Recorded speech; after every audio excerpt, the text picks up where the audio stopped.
আসসালামু আলাইকুম। কি অবস্থা? সবাই কেমন আছেন? আলহামদুলিল্লাহ আমি ভালো আছি। এটা ছিল দুপুরে খাবার আয়োজন। একদম হালকা পাতলা সিম আলু ভাজি করা হয়েছিল আর ডিম ভাজি। এটা ছিল বিচিওয়ালা সিম। মানে বিচিওয়ালা সিমগুলো আমার কাছে খেতে দারুণ মজা লাগে। ভেতরে বিচিগুলো থাকে। আমি কি করি এগুলো তুলে তুলে আলাদা সাইডে রেখে দেই। পরবর্তীতে বসে বসে এগুলো খোসা ছাড়িয়ে খাই। আমার কাছে খেতে অনেক মজা লাগে এই খোসা ছাড়িয়ে।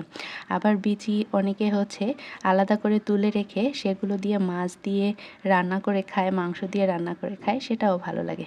তবে বিচিওয়ালা সিমটা আমার কাছে খেতে দারুণ মজা লাগে। সিম ভাজিটা করলেই আমার বাবার কথা মনে পড়ে। আমার আব্বু সিম ভাজিটা অনেক পছন্দ করতো। গ্রামে আমাদের একটা সিম পাওয়া যায়, মানে চ্যাপ্টা একটা সিম, সবুজ কালারের। ওই সিমটা ঢাকায় আমি দেখিনি কখনো। ওটা এলাকার সিম বলে আর কি। মানে এলাকায় থাকে না এক একটা সিম থাকে যে চ্যাপ্টা আর সবুজ কালারের।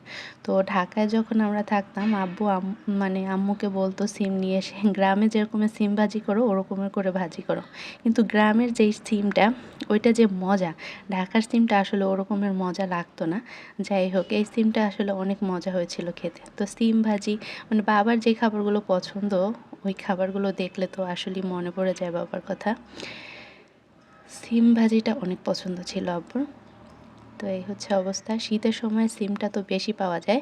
গ্রামে গেলে ওই সিমটা হয়তো খাবো, আপনাদেরকে দেখাবো ওই সিমটা, যে সিমের গল্প আমি প্রায়ই করি ভিডিওতে। সিমের সাথে ডিম মিক্সড করে খেতে খুব মজা লাগে আমার কাছে।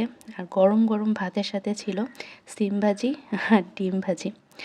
আমি একটু হলুদ মরিচ বেশি দিয়ে সিম ভাজিটা করেছিলাম, তাহলে ভাত মাখালে একটু হলুদ হলুদ যায়, খুব ভালো লাগে।